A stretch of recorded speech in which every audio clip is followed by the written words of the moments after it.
श्री राम, जय श्री राम, हरे कृष्णा।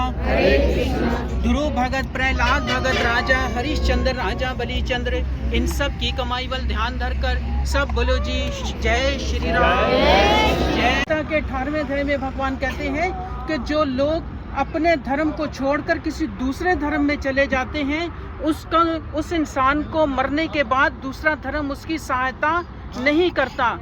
इसलिए हमें चाहिए कि भगवान का भजन करें, भगवान की पूजा करें। जब भगवान ने हमें इसी धर्म में पैदा किया तो हमें मरना भी इसी धर्म में चाहिए। हम अगर अपने इस धर्म को छोड़कर किसी दूसरे धर्म में चले जाते हैं तो मौत हमें वहाँ पर भी है, लेकिन वहाँ पर जब हमारी आत्मा, जब इंसान मर जाता है तो धर्मराज के पास जाकर भगवान, जब धर्मराज के पास यमदूत इंसान की आत्मा को लेकर भगवान के पास जाते हैं तो भगवान, तो उस वक्त यमदूत सवाल करते हैं कि तूने अपना धर्म क्यों छोड़ा। तो भगवान श्री कृष्णा जी ऐसे लोगों की कभी भी सहायता नहीं करते जो लोग भगवान के नाम को दूर कर देते हैं, जो लोग कहते हैं कि छोड़ो जी, भगवान ने हमें क्या दिया दुखों के अलावा। तो भगवान दुख भी उसी को देता है जो उसका प्रिय भक्त होता है, जो उसका प्यारा भक्त होता है, भगवान दुख भी उसी को देते हैं। तो हमें भगवान के चरण कमल में सुबह सवेरे उठकर सूर्य देव को जब आप नमस्कार करते हैं, तो जब आप सूर्य देव को हाथ में जल लेकर ओम सूर्य देवाय नमः, आप जब भगवान सूर्य देव को जल अर्पण करते हैं तो इससे क्या होता है कि सूर्य की जो पहली किरण जब निकलती है तो ऐसे में बहुत सारे ऐसे ऋषि मुनियों ने तप किया जो सूर्य देव की पूजा करते हैं, जो सूर्य देव को सुबह के समय उठकर जल देते हैं, उनकी मुसीबतें आहिस्ता आहिस्ता दूर हो जाती हैं। जो लोग बीमार होते हैं उनकी बीमारी दूर हो जाती है। जो लोग गरीब हैं, जिनके पास धन नहीं आता, उनकी गरीबी दूर हो जाती है। तो हमें भगवान के चरणों में नमन करना चाहिए, भगवान की पूजा करनी चाहिए। हमें भगवान को जब तक हम पूजा नहीं करेंगे हमें कभी भी हमें कभी भी सुख नहीं मिल सकता।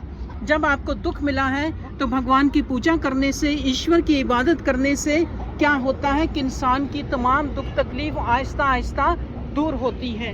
तो अब आप इस बात को देख लें कि भगवान ने, जब आप दुख में थे तो भगवान ने कुछ लोगों को आपके लिए ज़रिया बनाकर भेजा, आप लोगों को भोजन दिया गया और बहुत सारी आपकी ज़रूरतें पूरी हुई। तो भगवान इसी तरीके से अपने भक्तों के दुख जो है वो आहिस्ता आहिस्ता कटते हैं। तो जो लोग भगवान के दुखों से आदि पुरुष अपरंपार अलग पुरुषाय नमः। तो श्री कृष्ण भगवान बोले, हे अर्जुन, मैं तुमको वो ज्ञान सुनाता हूँ जिसके सुनने से तुमको श्लोक में और कुछ जानना शेष बकाया नहीं रहेगा। शस्त्र मनुष्य में सिद्धि प्राप्ति के लिए यत्न करता है, इन यत्न करने वाले सिद्धों में से कोई विरला ही ठीक मुझे जान पहचान। हे अर्जुन, पृथ्वी जल अग्नि वायु आकाश मन बुद्धि अहंकार या 8 प्रकार की मेरी प्रकृति है, इसे अपराचेतन अर्थात जड़ कहते हैं। और हे माँ बाहु, उसी से दूसरी प्रकृति चेतन है। इसी तरह जगत की उत्पत्ति और प्रलय का कारण मैं ही। हे धनंजय, जिस प्रकार धागे में मणि परोई जाती है, इसी भांति सारा संसार मुझ में बूंदा हुआ है। मुझसे परे कुछ भी नहीं है। जल में रस मैं हूँ, चंद्रमा और सूर्य में प्रकाश हूँ, आकाश में शुभद हूँ, पुरुष में परविश हूँ, सब जीवों तपस्वियों का तप में। हे कर सरष्टार्जन, संसद प्राणी में सनातन बीज मुझको जान, बुद्धिमान में बुद्धि और तेजस्वियों का तेज में हूँ, काम और रोग रहित बलवान पुरुषों में बल, पुरुष धर्म के विरोध जाने वाला कर्म में हूँ। जितने भी सातों राजोस तामस